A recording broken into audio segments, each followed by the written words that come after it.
Sultanpur police भर्ती परीक्षा का पेपर लीक होने पर छात्रों ने जिला कलेक्ट्रेट में किया प्रदर्शन, जमकर नारेबाजी। साथ जिलाधिकारी के माध्यम से भेजा मुख्यमंत्री को ज्ञापन और दोबारा पेपर करवाने की मांग की और साथ ही सरकार को सचेत करते हुए कहा कि यदि हम नौजवानों को इसी तरह शोषण होता रहा तो ऐसे में पेपर लीक होते रहेंगे तो हम केवल पेपर देते देते ओवर एज हो जाएंगे और फिर कहीं के नहीं रहेंगे। यदि पेपर लीक मामले को सरकार संज्ञान लेते हुए कार्रवाई नहीं करती तो हम सभी नौजवान आने वाले लोकसभा चुनाव में इसका मुंहतोड़ जवाब देंगे।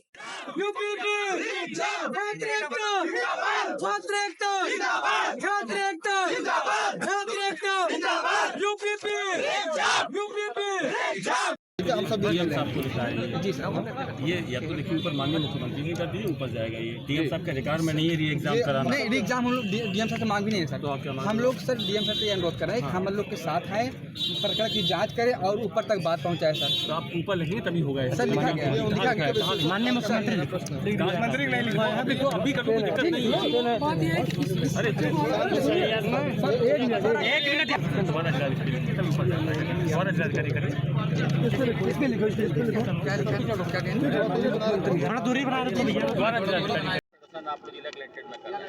सर, बात ये है जिस प्रकार सभी लोग अवगत हैं, सभी हमारे प्रतिष्ठित अधिकारी, सभी मीडिया जन, सभी प्रकार के जो है आयोग, सभी इस बात से अवगत हैं कि बीते 11 जनवरी को और 17-18 फरवरी को उत्तर प्रदेश पुलिस पेपर का आयोजन किया गया था, जिसमें उत्तर प्रदेश पुलिस पेपर जो है इस तरीके से लीक हुआ जैसे कि एक प्रकार से हलवा बट रहा हो भंडारे का। इस प्रकार से जो है पेपर जो है आउट किया गया 8-8 घंटे 12-12 घंटे। और इस महकमे में अगर इस प्रकार जो है इस तरह से जो है हम लोग सताए जाएंगे, पेपर लीक होंगे, पेपर आउट होंगे तो 10-10 12-12 घंटे पढ़ने वाले, लाइब्रेरी में पढ़ने वाले, हजारों रुपए दूर दराज में जाके पढ़ने वाले, कोचिंग में बैक करने वाले, हमका तो धरा धरा रह जाएगा। जो पैसे वाले हैं, जिनकी पहुंच है, वो पेपर बाहर से पा जा रहे हैं, उनके एग्जाम में परफॉर्मेंस मुझसे बहुत बेहतर होंगी, हम लोग कितना भी प्रयास कर लें। तो इस वजह से इस विरोध में हम लोग डिस्ट्रिक्ट कलेक्ट्रेट डीएम साहब से शांतिपूर्ण तरीके से उनको ज्ञापन देने आए थे। इस ज्ञापन में हमारा यही मांग था कि डीएम साहब साथ आए, हमारे ज्ञापन को देखें, हमारे सबूत के देखें, हमारे बात का जो है आगे तक पहुंचाएं, आयोग तक पहुंचाएं।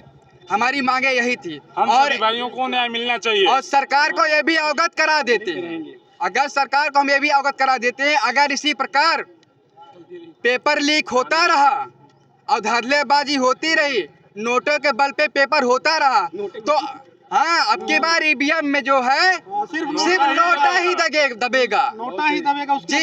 हम युवा जो है उसी सरकार के तरफ है जो युवा के साथ है। सर, बात यह है कि जो प्रश्न पत्र है वो तो कमरे पर ही सॉल्व हो गया था और सॉल्यूशन मिलने वाले छात्र तो वहाँ पर सिर्फ जाकर OMR फिल किए हैं, बस पेपर तो कमरे पर ही सॉल्व हो गया था। कि हमारा ज्ञापन ले और री एग्जाम करवाएं, चारों से पूरी भर्ती रद्द करें और जो है फिर से एग्जाम करवाएं। हम लोग को एग्जाम चाहिए बस। पेपर आने से पहले लीक होता है, उस पर आप लोग क्या कहना चाहते हैं? जी पेपर लीक हो जाता है, एग्जाम देने से पहले ऐसा क्यों? ये भारतीय बोर्ड की नाकामी है ना, भारतीय बोर्ड की कमी है। देखिए, पेपर चलकर कहाँ तक स्टूडेंट तक आ रहा है, वो करवा कौन रहा है, इस बारे में अगर विदित होता तो हम लोग सीधे उसके प्रति FIR करते।